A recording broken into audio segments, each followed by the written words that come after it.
Tonight we're in Stoke Newington. Welcome to Question Time. On tonight's panel, Theresa Villiers, the Government's Environment Secretary, former Secretary of State for Northern Ireland, Labour's Shadow Foreign Secretary and candidate to become the next leader of the Labour Party, Emily Thornberry, Mike Barton, former Chief Constable of Durham Police, a force rated outstanding in 4 consecutive years while he was at the helm, Sarah Baxter, journalist and deputy editor of the Sunday Times, and businessman, broadcaster and equality campaigner Trevor Phillips.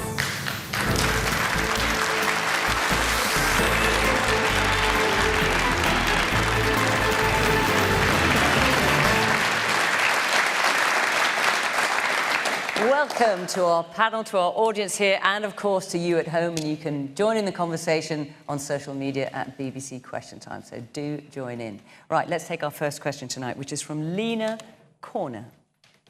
As the mother of a 14-year-old boy who has been mugged locally 3 times last year, once at knife point, what is the panel going to do about it? Gosh, Lena, can you just tell us a bit more about that? So you're local to this area, are you? He was 13 when he was first mugged on the High Street, which is the A10, which is a big main road. He was so just outside this building? Yeah, and once in Clissold Park at 3:30 on a Sunday afternoon in broad daylight. And but he is part of a generation of children growing up in these parts who, for them, it's just something that happens. Kate here, her son was mugged just before Christmas. It's just like, you know, this is just, it's an epidemic, and there's been no sort of resolution in terms of arresting people or not in any of those instances? No.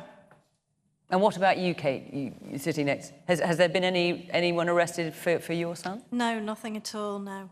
No, the case was closed after 1 day. Wow. Well, that must have been terrifying for the boys and also for you as parents. Mm-hmm. I mean, Trevor, do you want to kick us off on this? I should first say that, full disclosure, I was born 10 minutes from here, and I grew up in this area. I lived up the road. Everybody in this room will know where Wood Green is, in a postcode which is N226SX. The typical number of sexual and violent crimes in a London postcode is 26. In the postcode where I grew up, it is 226 last year. 226. So this is not it's not across the city, but where it is incredibly serious. And I completely feel for you. There are 3 young people, mostly young men, dying in this city every week from knife crimes. There are 2 women who die from domestic violence every week, and we have rightly ploughed enormous attention and resources into that. We are not yet doing the same thing for these young people. And I think we need to be clear what we're talking about when we're talking about knife crime. This is not some accidental thing. What is happening here is young people are being hunted down by packs of other people. They are being stabbed. And aside from the ones who are dying, there are hundreds in this city who are being stabbed. And forgive me for being absolutely blunt about this. There is now a thing that they do. They stab kids in the anus so they have to wear colostomy bags. This is vicious. It's a war and it's out of control. And we and the authorities seem not to be too interested except to say, let's have an argument about, are there more police, are there more cuts? Actually, everybody who knows about this knows that these kids are doing this in a way that you'd have to have North Korean levels of policing to catch them at it. So I think we've got to do some different things. First of all, we've got to understand what's happening here. And the first thing is, who's doing the killing and who's doing the dying? And let me be absolutely frank. It is young black men who are dying. And by the way, young black men who are doing the killing. So we need to focus on those communities and those areas and not pretend that this is something which is just abstract. Secondly, we need to help some of the communities where the young people have come straight from war zones. in this area, I think everybody here will know what I'm talking about. We throw them into schools. Well, for people who don't live in here, the audience watching London is a very mixed community, it's vibrant, all the rest of it, and we receive, rightly, people from terrible backgrounds, trauma, children who have seen their relatives killed in front of them. And what do? We put them straight into schools. We don't help them. We don't give them therapy. That's the kind of thing we need to do. We need to spend, first of all, locate the problem properly. Secondly, we need to spend as much as we can to help these young people find a way through. I mean, I could talk about this all night, and I know I haven't got the time. I feel so passionately about this, I'm sorry. I could go on about it. But let's take this seriously, and let's not turn this, let me preempt, into an argument about who's going to spend more and more police. That is not going to be the answer. The answer here is recognise who is killing, who is dying, and help those people, not some general policy.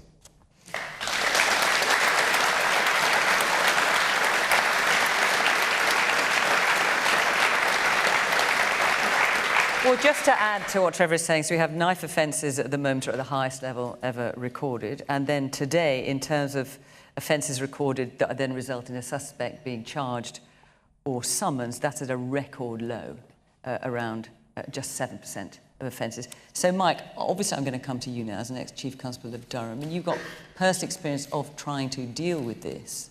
What's your view? What did you do in Durham to try and have an effect? I'll come to that if I may, Fiona. First of all, Lena and Kate, dreadful that you've had to go through this, and particularly your children. And after the show, if you want to see me, then I'm sure you're being looked after. But I can certainly just make sure that I'm sure the Metropolitan Police and the victim support are doing their best. But I would just, if you want, I can just cast an eye over that for you. This is my fault. This is the fault of the police. Because for 39 years now, I've done your bidding. I've done it rather well, actually. I'm rather proud of myself. I've locked up a lot of drug dealers. And when I've locked them up, I've put them in the court and they've gone to prison for a long time.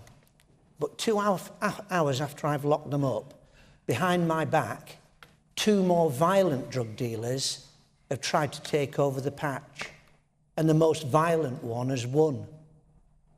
So then I go after the most violent drug dealer that's taken over from the previous one. And this is a Darwinian spiral of violence. Then we're quite sneaky as cops. We employ undercover cops and we employ double agents. And the drug dealers worked out that we don't employ people who are 13 and 14. So that's who they recruit to do their bidding. The people who deliver all the drugs that's wanted in London are principally under 17. And we've created that. We've created that because we've done your bidding. We are never going to arrest, I agree with Trevor, we are never going to arrest our way out of this problem. Of course the police have got a role to play. Of course we've got to investigate crime. And of course it's vital that the attacks on Lena and Kate's children are investigated to the fullest extent. But the cuts since 2010 have had an impact. There's got to be a grown-up debate about drugs. 39 years ago, when I joined policing, most of the heroin in this country came from Afghanistan. It still does. We've got the same number of police officers, but 100 times more heroin coming from Afghanistan. So, what's the answer? Well, the answer is got to be youth and social provision. We've got to prevent this. We've got to get upstream. And sadly, the cuts to policing are a mere shadow of the cuts to local authority budgets over the last 10 years.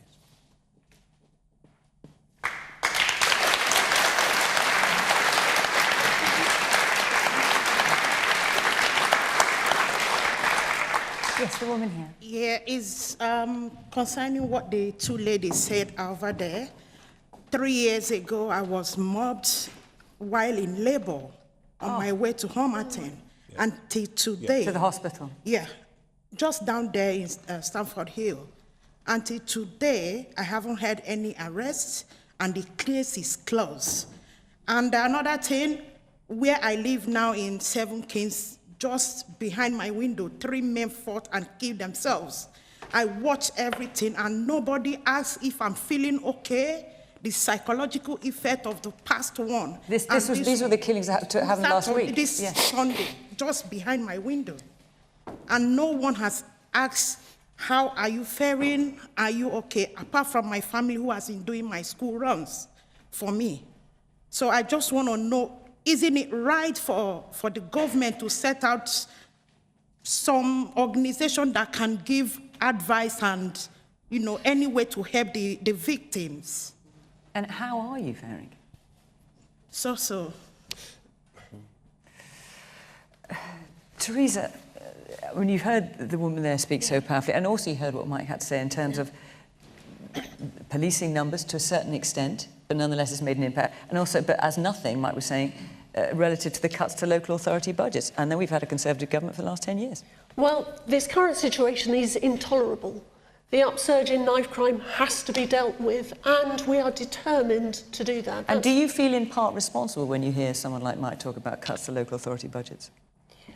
I believe that we need to recruit 20,000 more police. We're committed to doing that. We need a strong policing response. We've strengthened stop and search powers, which are crucial. We're giving police the tasers they have requested, and we also fully recognise that we need to invest more in the programmes to prevent young people from getting involved in gangs and crime in the first place. And so we've got £700 million worth of programmes planned now for exactly that. We need a dual approach, a tough policing response to bring the perpetrators to justice, but also a really comprehensive route to try and ensure that young people do not get involved in this kind of cycle of violence in the first place, and to promote that public health approach which has worked so well in Glasgow and many cities in the United States. But is this not just making up for the cuts that you've already made? No, it's not. I mean, if you look at the last time this upsurge in violent crime on the streets of London happened, that was in around 2008. And actually, Boris, as Mayor of London, brought the murder rate down by 50%. And it went down across the country, not just in London, It is possible to do this, and we are determined to do this because we have to keep the young people on the streets of this city and others safe. There's a lot of hands up, so I'm going to, Trevor, if you give me, I'm just going to get around the audience a little bit. Yes. I just want to follow through with what Trevor said about the people who are killing are within the black community. The people who are dying are within the black community. So does it mean then that because it's a problem belonging to a particular section of our society, that our government either does not understand the need or has become desensitized about this population, this group of our population, who, for some reason, it may all result from a vicious cycle of deprivation that no one cares to look into. I don't know that policing is the answer to it. I don't know that the political argument about investment is the right answer to this problem. We need to look further than this. I'm going to let you come back to that. Yes, the woman with the blonde hair here and the scarf. I think you're absolutely right. This problem began way before cuts to the Met. It began with the complete abolition of youth services in all the areas. We've just seen local services for youth just stripped out of communities, and young men have nowhere to go, they have nowhere to turn, they have no support. And where do they turn? They turn to each other. They become each other's families. The cornerstones to young people becoming successful adults are self-esteem, confidence, self-worth. And the places where they were getting that were youth services. Without that, this is where the problem began. None at the back.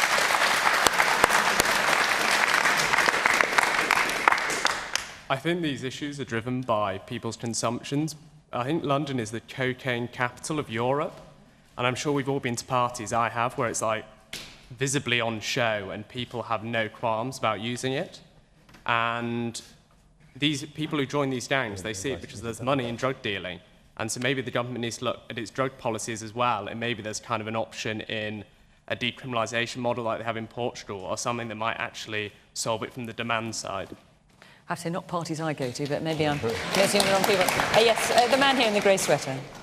Yeah, thank you. Trevor, I do agree with you what you said about it's not just police numbers, but I don't think you can underestimate the Conservative government's cuts to the police numbers, because the extra 20,000 police officers that Boris Johnson is going to recruit will only just begin to bring the levels back to where they were. But it's such a significant thing, the police number cuts, and it has to be taken into consideration the part that has played in knife crime. Emily. I mean, I think you're right. I think that we're not just talking about cuts to police numbers, we're also talking about the community support officers who used to be the eyes and ears, who used to run the boxing clubs in my area, who used to actually have a connection with the community and be able to, because communities cannot be policed. Policing isn't something which is done to a community. It can only be done with the agreement of the community, and you must work with the community. My heart goes out to you two. I'm a local mother as well. All 3 of my kids have been mugged. They've all had their bicycles stolen. It's terrifying. One of the perpetrators was taken to court because my daughter actually ran out and got a police car flagged it down and got the police to arrest the person. But it's terrifying, and it is something that we live with day to day, living in the inner city. And there are levels. So there are these sort of street muggings that go on, and then there is the drug dealers and the drug gangs. And as a local member of Parliament, I have been to so many mothers' houses, not just actually black mothers, but mothers from all different types, from all different communities, you know, because the gangs actually are very multiracial. And I've been to see, and I go and knock on the door, and I give the mum a letter, and I say, if you ever need me, I'm here. And sometimes they ask me in immediately, and sometimes they don't. It takes years, and I continue to have families that I continue to look after, because nobody ever gets over this. And not only is the life of the young person who's murdered ruined, and all of their family, but so is the stupid, terrible young man who has stabbed someone and who in turn, if they get caught, goes to prison and the family's lives are wrecked. We know what the solution is. We have to have more police officers, we have to have more community police officers, but we also have to have more youth services. My borough next door has had 70% cuts from government to its central grant. Hackney has had the same. And what happens when you cut back a local authority that much? They only do what the law says they have to do.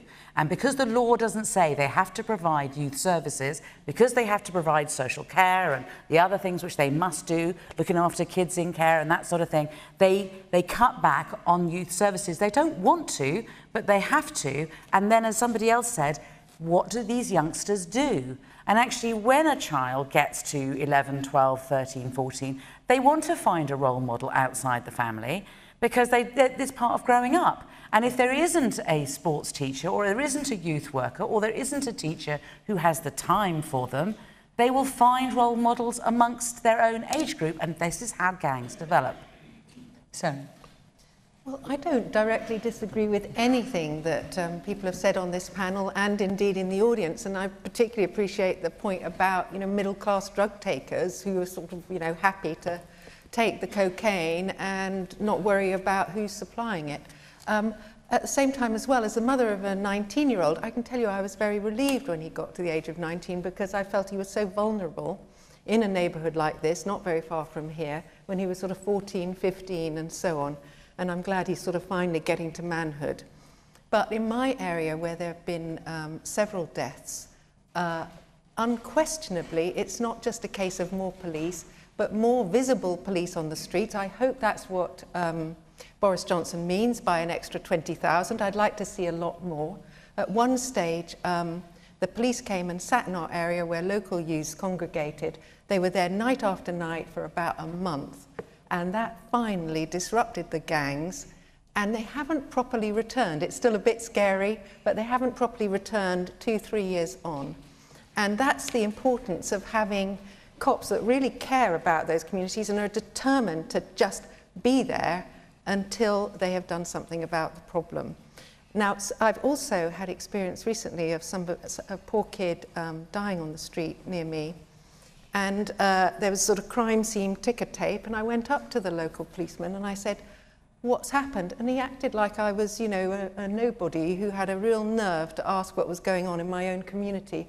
So I really do expect police to be polite to the people who live in the area, to discuss problems with people who live there. I mean, for all they know, I could have been a witness, I could have seen someone run away, I could have seen someone put a knife in the bin, but they acted like they didn't want to hear from me. And I think a lot of us feel like you could increase police numbers, but what are the police actually doing? Are they out there helping us? They have done in the past, I have benefited from that, but not always. I'd love to see more of that active, Bobby's on the beat, whatever, just active policing so that you can go and call somebody and say, hey, what's going on? Well, Trevor, I know you want to come back in, but Mike, I know you're trying to get a word in here. If only you'd been the Chief Constable in Durham, we would have got 5 outstandings, not 4, because you're spot on. What we need here is that, and if one of my police officers had been as rude to you as that, then I should have been jolly unimpressed. Policing is just dead straightforward, folks. We've got to be approachable, we've got to be kind, we've got to be ruthless when it's appropriate, but you've got to know who we are. If you don't know our names, how can we possibly police with you? Yeah. When Robert Peel set up the police, he said, the police are the public and the public are the police. Yeah. We are not an army of occupation. Yeah. And sadly, if police officers feel beleaguered, and I've seen this in the past, then sometimes you do get those dysfunctional relationships. You've got to have neighbourhood police officers, hopefully in a local neighbourhood police station, and you know their names, and they are on patrol with PCSOs. Those police officers and PCSOs have got to have a spring in the step. Yeah. One of the things that inspectors always said when they came to Durham was, gosh, it feels different here.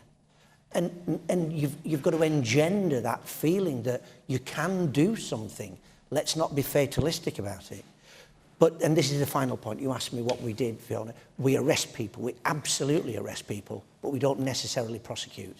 Now, if somebody's been stabbed, then clearly that goes to court. But what I'm talking about are the precursor offences, the precursor behaviour. We all know now about adverse child experiences. So we're now, in Durham, there's something called a mini-police. Every junior school now has its own mini-police force. And we make sure that the most disadvantaged kids are part of that with a police uniform. They learn about social cohesion. And it isn't twee, it's hard-hitting, but it has a major impact. Those children have got those social values, those civic values for the rest of their lives. Trevor, briefly. Look, I'm going to push back on a couple of things. I don't want drugs in my city. I would like to have more police officers. But we're talking about a specific thing. 3 young men will die before this programme is broadcast again. And we know what they look like, we know what part of the city they come from. And we also know that it isn't about something that's happening externally. Talk to these kids and they will tell you about beef. They will tell you about the absolute insane reasons these things happen, which are outside the ken of people on this panel and people in the audience. We need to understand what they are doing and why they're doing. And the reason I feel passionate about it, if I had a son, he'd be well off, but I bet you he'd stand a good chance of being involved in this kind of thing too. There are 2 practical things I think we could do. First of all, I would like to see somebody stop glorifying the culture and the music and all of that does drill, guns, kill, kill, kill, and by the way, disrespects women. And we make heroes of the people who make this music. I need to be blunt about that. And that's one of the reasons that young people are into it. And the second thing I think we could do, we can have more police, but that's going to take time. If you go across the road from here, there's a park, Clissold Park. My mum pushed me around it as a baby. Nobody will walk across that park tonight because it's too dangerous.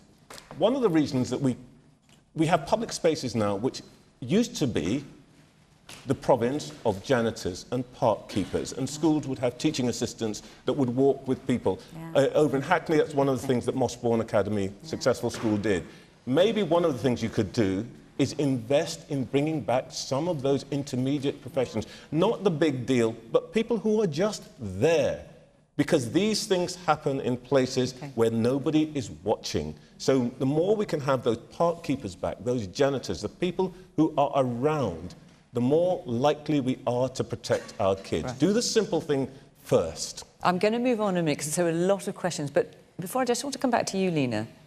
What do you think about what you've heard? I just wanted to say that I probably know about 30 people who've been mugged in Clissold Park through this community network that I'm part of. And I think I've seen 2 policemen once patrolling, and we are communicating with the authorities through this network that I'm part of, and we tell them, we actively encourage people to report, but you never see, apart from once, any police there.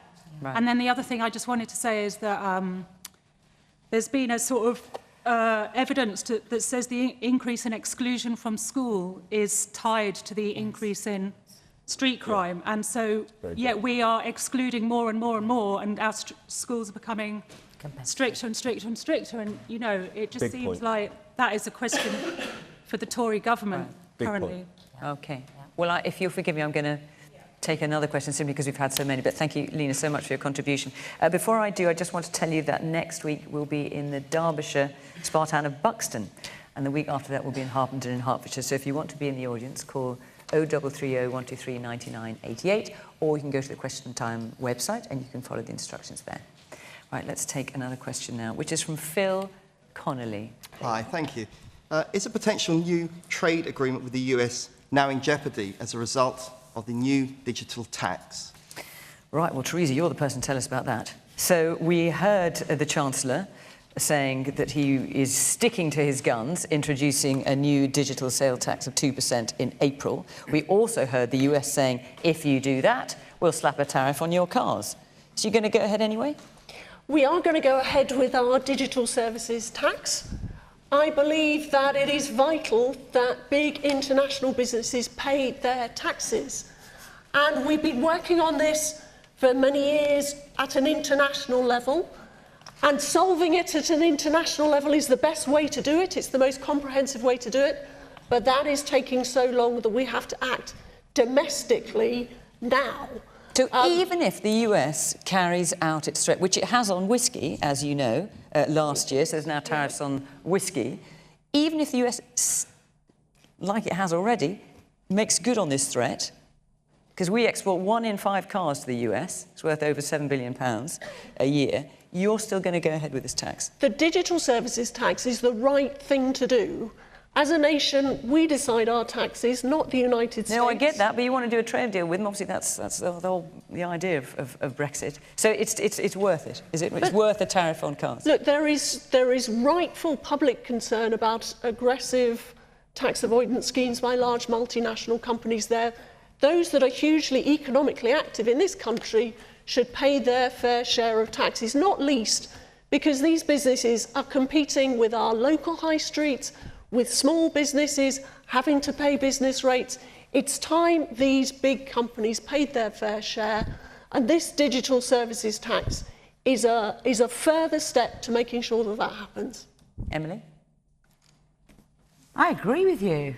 Can I just say? An outbreak of harmony. I think it's outrageous. I think, you look at the so-called profits that Starbucks make. I mean, for goodness sake, look at the number of stores they have up and down the country, and then look at the amount of profit they claim they make so that they pay tax on that. They are taking the mickey. You know, taxes should be things that everybody pays. When Starbucks employs someone, they employ someone who's been educated thanks to our taxes. When they walk down the street, they walk down the same street that we have paid for. Why aren't they paying for it? But the question is it... They should pay taxes. What about?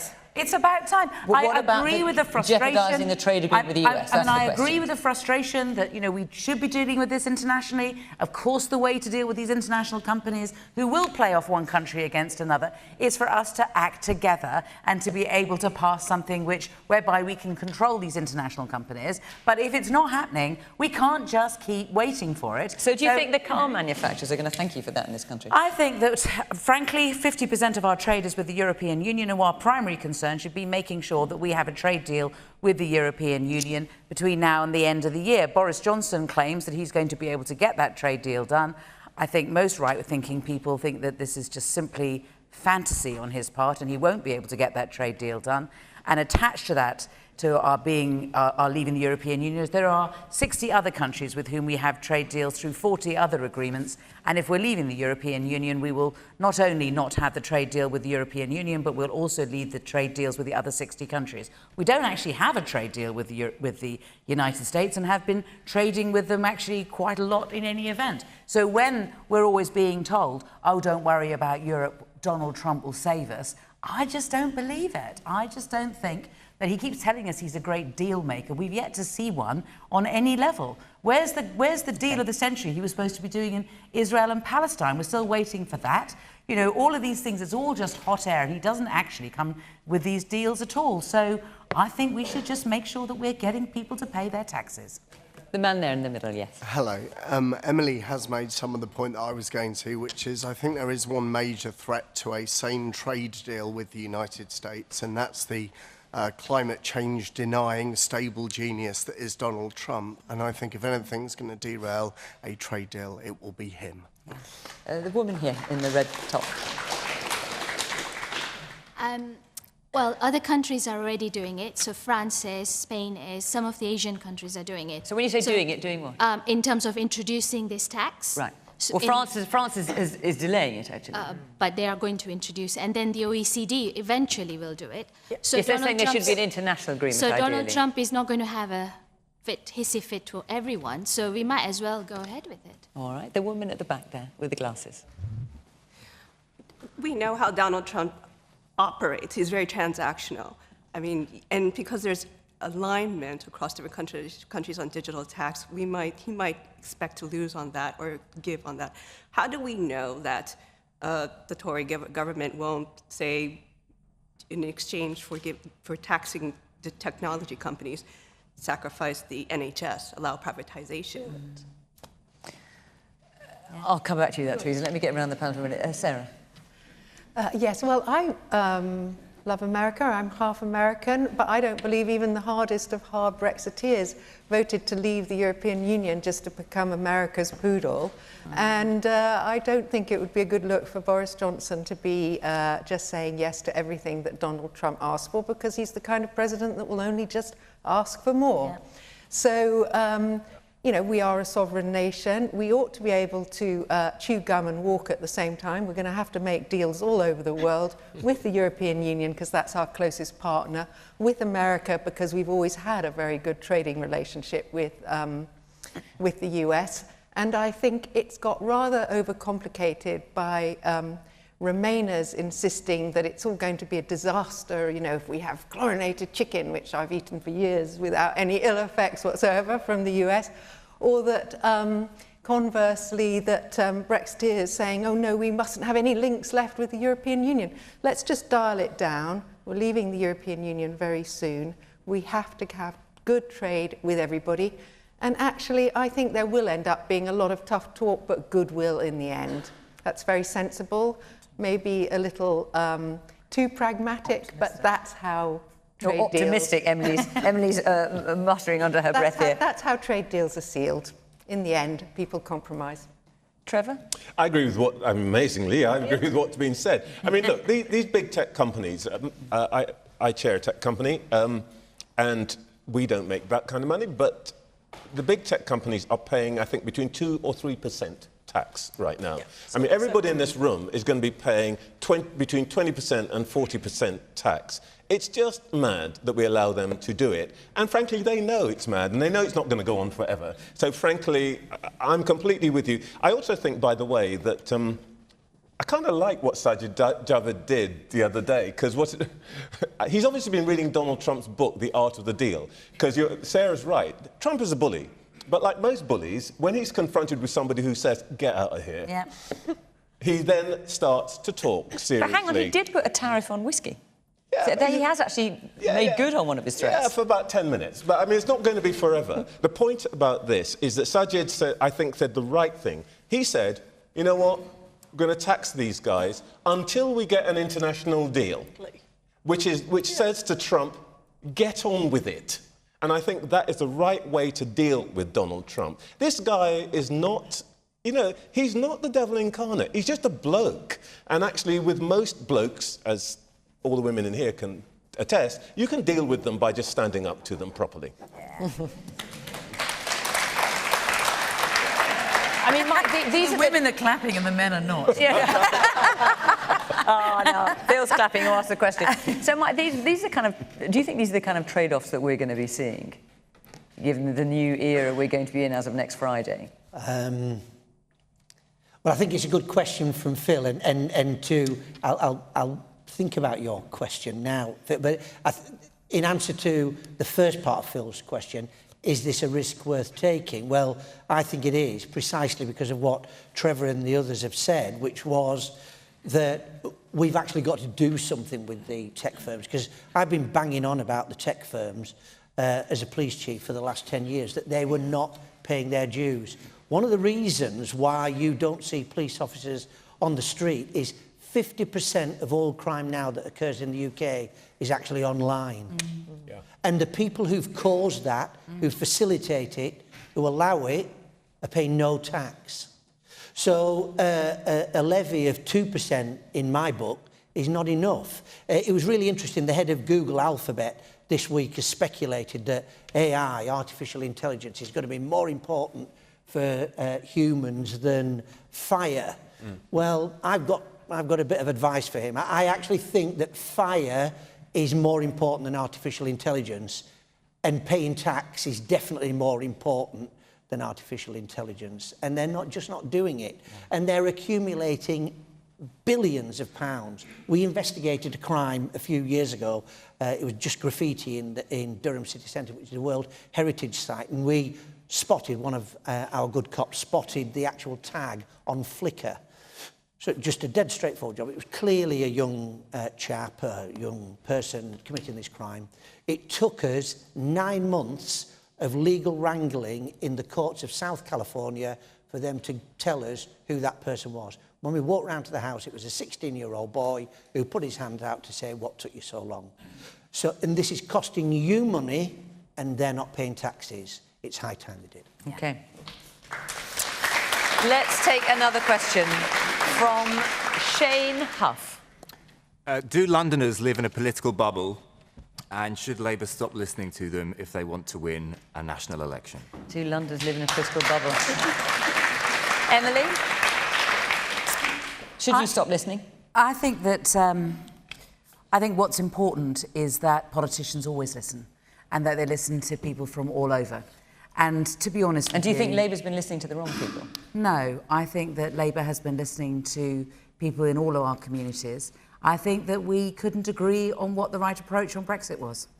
And frankly, I think that what happened with the last general election was a monumental mistake. I don't think we should have had a general election. I think we should have had another referendum. If we wanted to get Brexit done, we should have put that single issue to the public and said, do you want Boris Johnson's deal or don't you want Boris Johnson's deal? Let's deal with that one issue and then we'll move on to a general election. And you've said that a number of times. Well, I'm not suggesting you shouldn't have said it, but I remember you saying that on this programme, in fact. I mean, what would... You're campaigning, obviously, for the Labour leadership. What would Labour look like under you? The same Corbyn policies but different figurehead, or would you move the Labour Party in a different direction, more towards the centre, for example? I don't think that Labour needs to have some sort of existential crisis about who we are. We know who we are and we're proud of who we are. But I don't think that at the last general election, first of all, as I say, we tried to change the subject and we weren't able to. Because, you know, the Boris on the one side says, get Brexit done, and we've got 3.5 paragraphs of answer instead, and we try and change the subject. I know, but in terms of you as a going for the leadership, what you say, we know who we are, who would Labour be under you? So what we would do is, I think that we would do something which is actually is what Britain wants and what Britain sees itself as being, which is a compassionate society where we look after one another. And, you know, something catastrophic could happen to any one of us in this room, and we will look after one another, whether it is that you're ill and the National Health Service will look after you, whether it is that you lose your job and there will be a safety net for you. At the moment, the safety net has such huge holes in it that entire families fall through and end up in food banks. We are disgusted as a nation, the number of people who are sleeping on the street. There is another way. It doesn't have to be like this. And we also need to be a nation where we give one another opportunities, where we help one another to do well. And effectively, I think that's what Britain wants. But they want to have an opposition, unfortunately an opposition now, that they can believe in, so that when we say it doesn't have to be this way, there is another way, we are credible, we are believable, and they know that these appalling Tories are not the only way that Britain needs to be. OK, there's a lot of hands up. I'm going to go around a few of you. The man there in the black top. If you're not willing to cast off the shadow of Corbynism, how can you expect us to believe that you're listening to us? OK, I'm going to take a few, if I may. Yes, the woman here in the... Yes, you in the orange headband. Can you see me? Can the panel actually see me? Yeah. Can you hear me? That makes a change for me as a black woman. I run Sister Space. It's a domestic violence organisation. It's a charity for African and Caribbean heritage women affected by domestic abuse. We're not visible we're not listened to. I don't think anybody sees the problems that we're having. We talk about police, and there are more police on the street. For us, that's a problem, because we'd go and report abuse, and we'd be asked questions like, they don't see a red mark and stuff like that. And as for the Windrush generation, they've stopped reporting abuse to us now because they don't want to be deported. Do you see us? Do you hear us? Okay. Thank you. The man in the glasses. At the back, yes. I think that one of the things that Jeremy Corbyn's done, which I think was very bad, is he's never, ever agreed with what Boris Johnson or Theresa May's ever said. And I think that if you are made a leader, you should at least sometimes say, well, yeah, I agree with you on this point, instead of saying, no, I don't agree. And obviously, he must be right sometimes, Boris Johnson. OK, yes, and then the other guy, yes, in the glasses there. In order to win an election, you need to appeal beyond your core vote. This is because Boris managed to do this during the election. He listened to people in North. He had a pulse on he was able to understand the pulse. People wanted to get Brexit done. Labour, if it wants to win, it needs to start appealing to these people and appealing beyond their core vote if they ever want to win an election again. OK, let me just hear from the guy in the check shirt there, yes. I'm just going to bring up David Dimbleby, because he's done a podcast on the Sun King recently about Rupert Murdoch. And I was just wondering how Labour's going to win any election when his newspapers like The Sun and The Times are having such a effect on Northerners, for example, manipulating them. Let's use the word brainwashing, because that's really what it comes down to with their headlines and so on. There's no chance without their support. All of them? Well, the vast majority of the papers. And Rupert Murdoch I bring up particularly. OK, well, shall we go to... We've got someone who works for Murdoch Paper, so, Sarah, I think you're perfectly placed to answer that question. I've never heard so much rubbish. I mean, what a good excuse for the biggest Labour election defeat since 1935. I mean, it really is pathetic to blame the press. Honestly, I think you are underestimating the intelligence and wit and savvy of your fellow citizens. And I think Labour under Jeremy Corbyn and Labour under almost any of the leaders, and I'm sorry to say I include you in this at the moment, Emily, are making the same mistake of underestimating the electorate, pretending that Labour is not in an existentialist crisis. It could sink further in votes. There's about another 30 seats in Labour's red wall that could easily go. And I don't even think they're particularly listening to Londoners. I don't know who they're listening to in Labour apart from themselves. There's one candidate, Lisa Nandy, who's doing quite well and getting a little bit of attention purely because she said one thing that was absolutely 100% true. She said Labour's got to change or die. And that's the situation that Jeremy Corbyn has landed his party in. Mike, I know you want to come in towards the end, but Mike, so Shane's question was, do Londoners live in a political bubble? Should Labour stop listening to them if they win an election? I just wonder what your perspective is, given all your time in Durham. Well, clearly there are really deprived communities in London. So for people to characterise London as a homogenous group of people is insulting and inaccurate. So the lady in Tangerine at the front, absolutely hear you. And when I heard you say what you said, It just felt like the police force I joined 39 years ago, not the one that I'm proud to have just left. So again, I offer a conversation with you later to see if we can resolve some issues there, because he sounded terrible. I think there is a sense elsewhere in the country that legislation and policy is London-centric. I'm just going to give you 2 examples. The bedroom tax. Bedroom tax, when it hit County Durham, meant that people moved out of perfectly serviceable houses, and we've now got empty streets because mums, single parents were living in solidly built 3-bedroomed houses that they were going to be fined for living in. And that's because that sort of issue was very London-centric. There can also be a social mistake, and I'm going back a long way now. I'm going back to when Princess Diana died. And it was very insulting to the rest of the country when all the commentators and all the noise was the Queen had to come home to her people. She was in Balmoral. She's the Queen of Scotland. And I think this idea that somehow the economy has got to be based around London and there's a trickle-down effect is just not working. And we've seen that. That's why there is the vote that we've just seen. People feel disenfranchised. But I want to make it clear, there will be plenty of people feeling equally as disenfranchised in London. Yeah. Theresa? I don't agree that Londoners live in a political bubble, but I do think that Labour needs to change fundamentally before it will be fit for government again. I think it needs to change because it needs an economic policy that adds up. I think it needs to change so that its Brexit policy respects the democratic vote of the country. And perhaps most crucially of all, it needs to deal with its disgraceful problem with anti-Semitism and racism. Let me just go around a couple more people before I come to you, Trevor. Yes, the woman there, I can't read what's written. It says future, I think, on your top, yeah. Theresa Villiers says there about respecting the will of a people when just today the Welsh Assembly and we've had the Scottish Parliament and Stormont have all voted against the Brexit bill and they are not being listened to. And can I say as a Londoner, I'm really sorry, you other nations of the UK. It's not London who is doing that to you. I think we all have to listen and respect the fact that we have different views and try and think about, in some way, recognising that we exist as well here in London and that it's not a bad thing to listen to us just because we're in London. OK. The man in the red jacket, yes. Hi.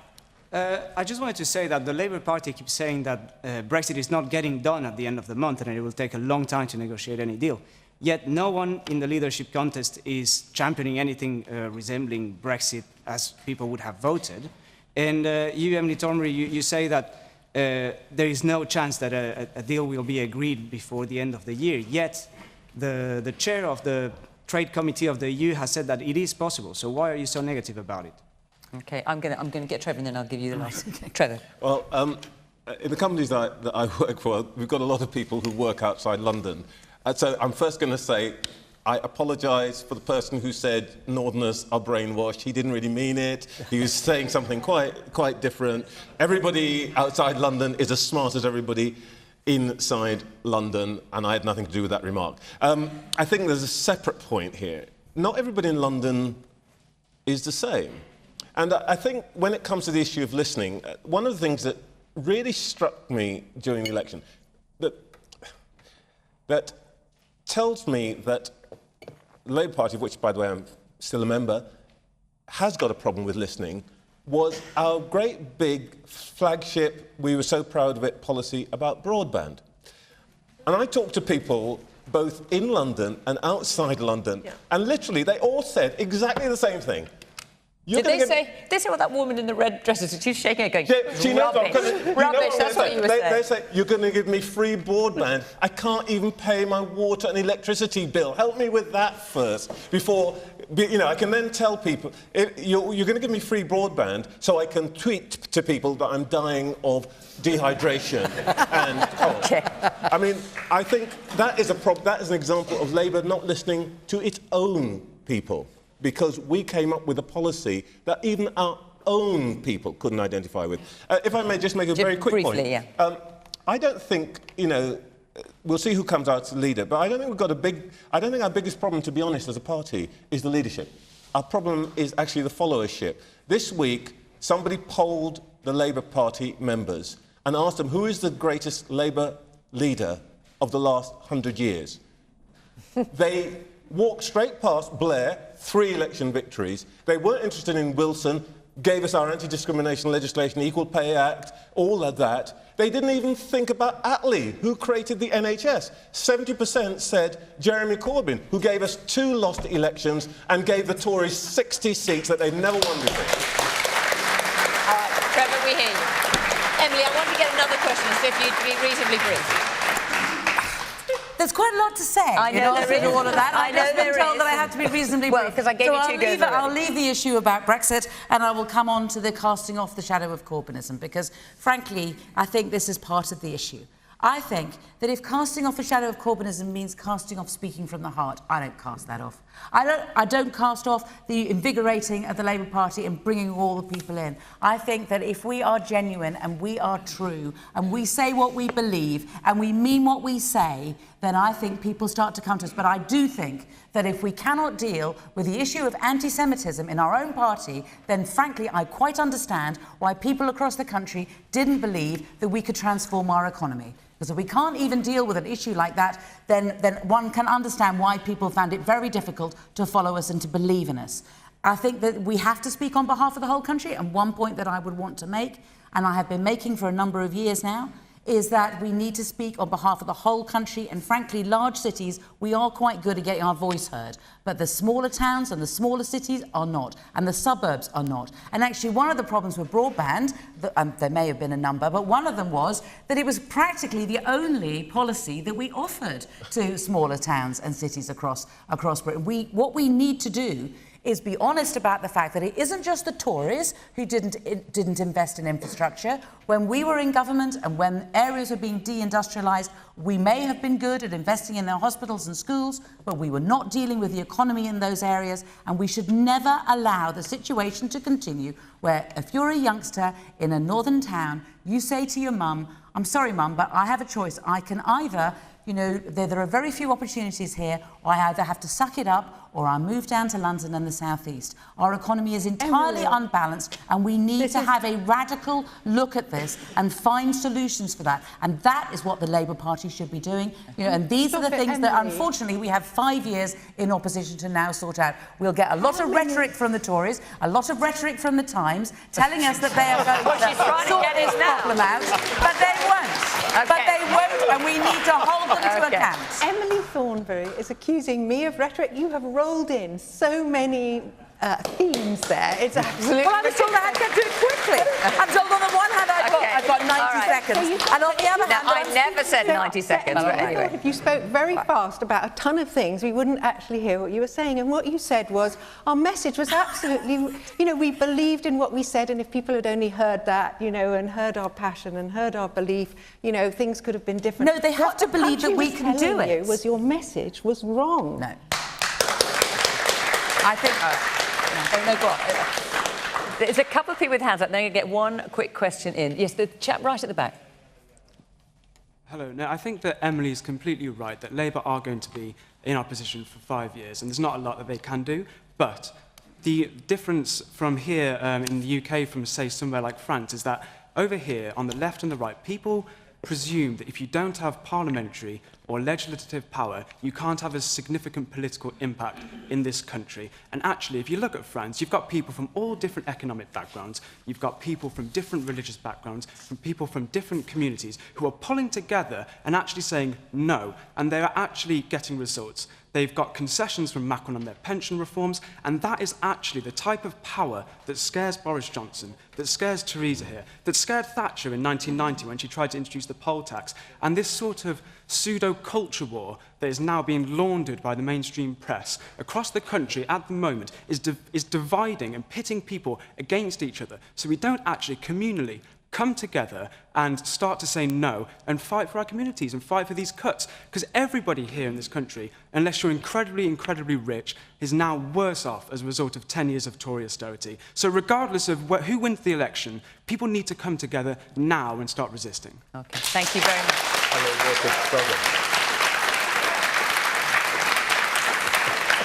Okay, we've got time for one very quick question from Alistair Duncan. Alistair, where are you? Should politicians be subjected to lie detector tests? Now, Theresa, I'm assuming you're rather keen on this because your proposed terror reforms include plans to introduce lie detector tests. Would you like to answer Alistair's question? Would you be prepared to be subject to one? Well, absolutely, I would. I can't see a widespread use for these, but if someone wants to subject me to your government's suggesting introducing a widespread use for them with your new terror legislation. That set or have you forgotten that? That set of proposals, I know, is worthwhile. But in terms of introducing them in politics, I'm not sure there's a case for that. But as I say, I'd be more than happy to take one of those tests. Now, that would be quite a question time, wouldn't it? let's just savour that thought for a moment. Mike? We've been using them since 2014. 11 forces, an experiment with sex offenders, registered sex offenders. And 4,000 people have taken the test and over 350 have failed. So that's about 8%. And they've either gone back to prison or had a change in their regime. So what the lie detector test, it actually puts pressure on people that they need to tell the truth. So I'm not entirely sure I'm entirely with the man on the back row who's just spoken, but I do think there needs to be public discourse. I do think that you need to go and see your MP. If the people in this audience haven't been to see your MP personally, well, shame on you. Use that power to make sure that they truly represent. And one of my worries is that whenever you get a political party in, that they don't think they represent the country when they actually do. And I think a little bit more question time loving that you've seen tonight might not go amiss. OK, we have got about 40 seconds left to answer this question. Trevor? To be honest, I don't really see quite what the point would be. To be honest, I'm often more afraid of the politicians like Donald Trump who tell me what they really think, because when I know what he really thinks, that's what really scares me most of all. OK, really, honestly, we're almost out of time, Trevor. One sentence. I think that we shouldn't be going around thinking that actually there's some truth that we can all discover. The fact is, politics is about disagreement, and most politicians tell you what they do think. Because you disagree with them, doesn't mean they've lied. Sarah, you've got about a sentence. The problem is not that politicians lie, the problem is that they believe their own BS. And I think that's Emily.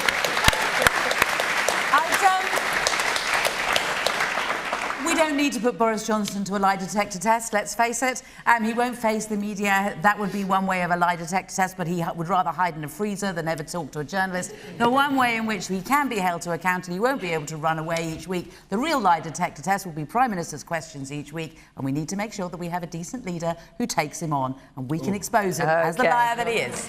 So, Emily got her pitch in at the end, just in case you hadn't got the message. OK, our hour is up. That is it for us. Next week, we're in Buxton in Derbyshire. The week after that, we'll be in Harpenden in Hertfordshire. So call 0330 123 9988 if you'd like to be in the audience, or go to the Question Time website and you can follow the instructions there. So do come and join us.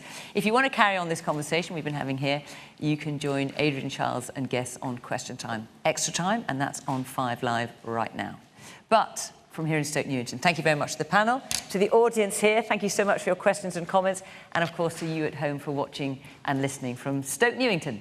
Bye-bye.